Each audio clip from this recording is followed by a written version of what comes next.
One of the most curious history episodes you probably didn't know is that during World War II, the Soviet Union trained dogs to blow up tanks. Yes, you heard that right. The story begins in the desperate early years of the Second World War. When Nazi Germany invaded the Soviet Union in 1941, Hitler's armies advanced with terrifying speed, backed by waves of panzers, sleek, powerful tanks that crushed everything in their path. The Red Army, caught off guard and poorly prepared, scrambled for ways to slow the German onslaught. They needed a weapon that could stop tanks.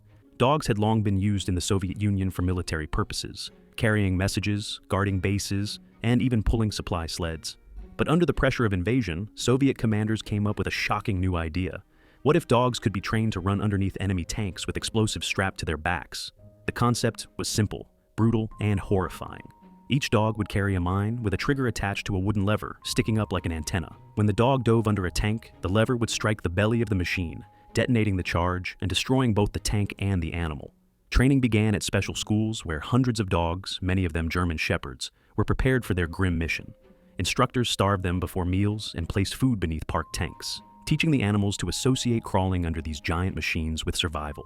The hope was that in battle, hungry dogs would instinctively dash under enemy tanks in search of food, triggering their explosives and halting the German advance.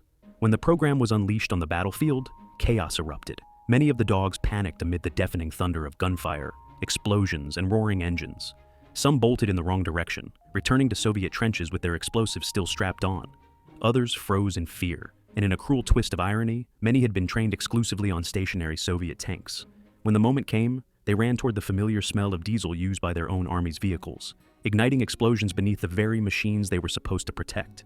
Soviet records claim dozens of enemy vehicles were lost to the anti-tank dogs, though historians debate the accuracy of these numbers. German accounts certainly mention the strange tactic, describing soldiers shooting at dogs on sight as they dashed across the battlefield. Whether effective or not, the program struck terror into both sides, not only for the danger it posed, but for the haunting sight of loyal animals turned into weapons of war. As the war dragged on, the program was gradually abandoned. By 1943, the Soviets shifted toward more conventional and reliable anti-tank weapons, like mines, grenades, and rocket launchers. In the face of annihilation, the Soviets were willing to try anything, even sacrificing their most loyal companions. It's a tale that shocks modern audiences, not only because it's a true historical event, but because it highlights how far nations will go when pushed to the edge.